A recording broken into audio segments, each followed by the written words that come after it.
La Tierra Media es una región de leyenda que sin duda alberga obras de inestimable valor. Su historia está poblada de bellos y poderosos artefactos que han movido la ambición de Valar, héroes y pueblos al completo. El Anillo Único, el resto de los Anillos de Poder, los Silmarils de Fëanor y los bellos barcos de los Teleri en las Tierras Bendecidas son solo algunos de los ejemplos de obras cuyo valor no tiene un precio. Sin embargo, hay un material más allá de las obras concretas que haya sido capaz de determinar la ruina de un reino glorioso por completo. ¿Qué sucedió y en dónde podemos encontrarlo? En el vídeo de hoy hablaremos de la historia del Mithril, un metal legendario que ha logrado traspasar las fronteras de la Tierra Media para instalarse en lo más hondo de la cultura popular y de los videojuegos. Con esto, sed bienvenidos una vez más a Lejos de este Mundo, a este programa dedicado a los amantes del lore, la fantasía y la literatura. Con esto y sin más dilación, empezamos. Capítulo 1. La esencia del Mithril. Si tomamos las aventuras de Bilbo como uno de los puntos de partida para considerar las referencias relativas al Mithril, la única mención que encontraremos en ella es la cota de malla que Thorin Escudo de Roble le entrega a Bilbo tras entrar en la guarida de Erebor. En este momento ya se nos dan a entender algunas cosas que serán relevantes para conocer este extraño metal. La primera de ellas es que el nombre de Mithril es un nombre élfico, un nombre que, como sabemos más adelante, quiere decir algo así como resplandor o brillo gris en la lengua de los elfos Sindar. ¿Pero por qué es esto tan importante? Principalmente porque, como nos dirá Gandalf en la Comunidad del Anillo, el nombre enano de este metal nos es totalmente desconocido, y es algo que los enanos mantienen en secreto, pues los enanos son muy celosos con su propio lenguaje y prefieren aprender las lenguas del resto de pueblos que revelar sus propios secretos. En segundo lugar, el Mithril es un metal estrechamente relacionado con la historia de los enanos, un metal asociado a su prosperidad, su riqueza, pero también a sus habilidades para tallar y dar forma a nuevos materiales. Pero, ¿cómo es el Mithril?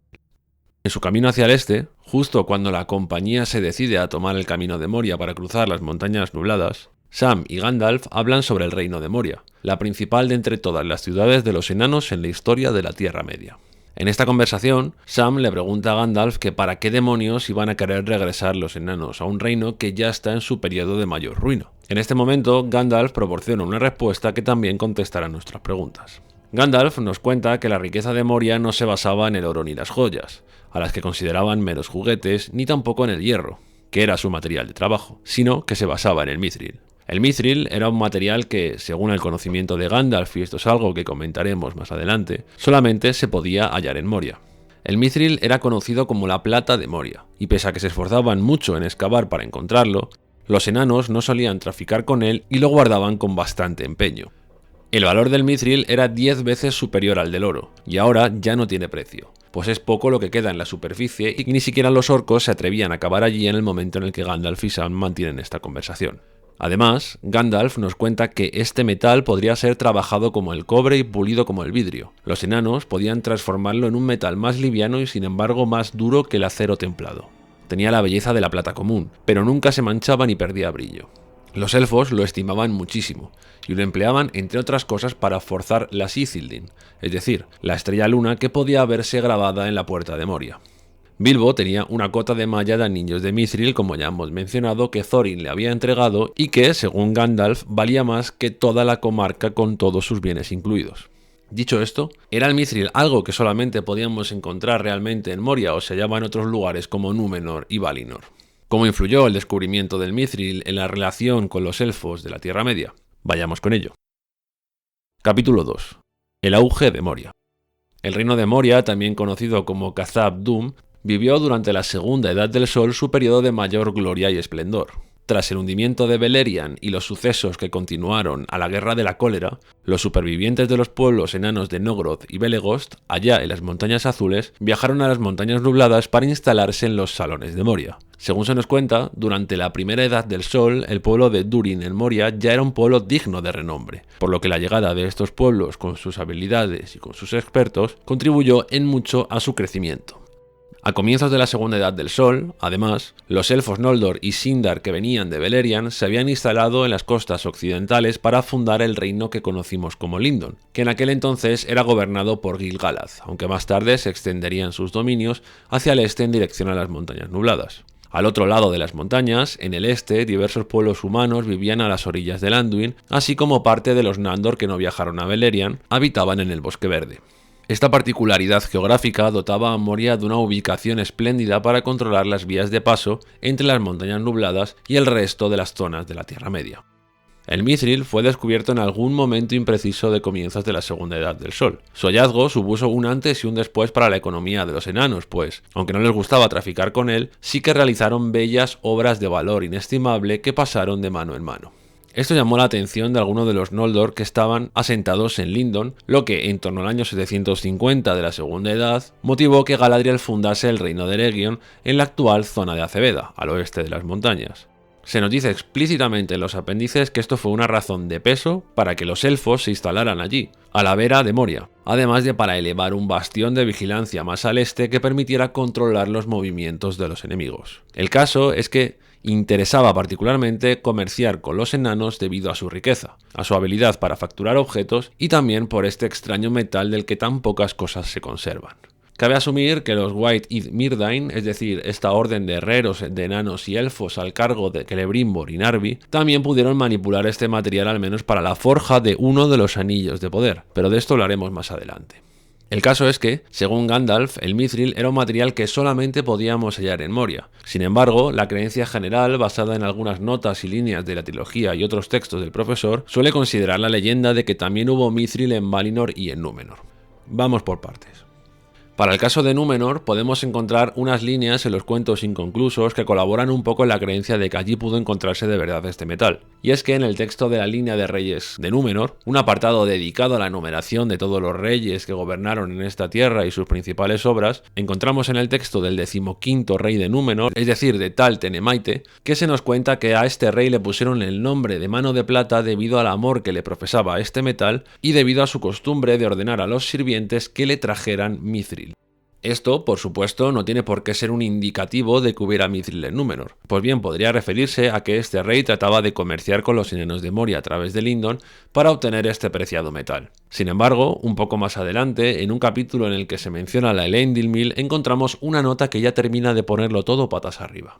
Para quienes no lo sepáis, la Elendil es una joya milenaria perteneciente a la casa de Elendil que éste había heredado de su antecesora Silmaril, quien compartía sangre con el cuarto rey de Númenor y que se había valido de esta joya como sello de su casa. La Elendil era una joya formada por una gema blanca que se sujetaba a la frente con un aro de mithril y que ya después del reinado de Elendil fue tomado como signo de la casa de Arnor. Esta joya se perdió en los campos gladios con el daño de Isildur tras la muerte de este rey, y fue posteriormente encontrada en Northanc por Aragorn y Gimli ya después de los Hechos del Anillo. El caso es que esta corona o joya estaba hecha de mithril, y en una nota del autor en esta página se nos dice que se podría encontrar mithril en Númenor. Esto entra un poco en contradicción con lo que afirmaba Gandalf, por lo que o estamos ante un texto antiguo que no considero lo dicho en la trilogía, o Gandalf no estaba al tanto de que había mithril en Númenor. Esto ya es una cuestión de debate en el que tendríamos que considerar la validez de la edición, de los textos escogidos por Christopher, etc., y no vamos a adentrarnos en esto. En cuanto a la existencia de mithril en Valinor, también tenemos poca información, aunque hay razones para creer en que sí. Esto es debido a que en el poema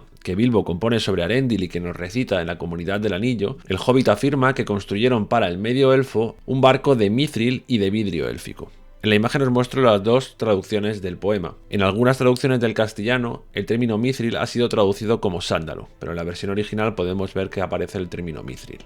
Cabría pensar que estando Elrond presente y siendo este el hijo de Arendil, el matiz es relevante para captar la historia de su padre, por lo que debemos asumir que Vingilot, el barco de Arendil, se reconstruyó con piezas de este material al llegar a las tierras bendecidas que pudieron ser extraídas de minas situadas allí. Sobre esto hay muy poca información y cierto misticismo, pero según el poema del Hobbit y la confianza de que Elrond hubiera desmentido cualquier error, pues era este quien revisaba la obra del Hobbit, podemos concluir que sí que habría algo de mithril en Valinor.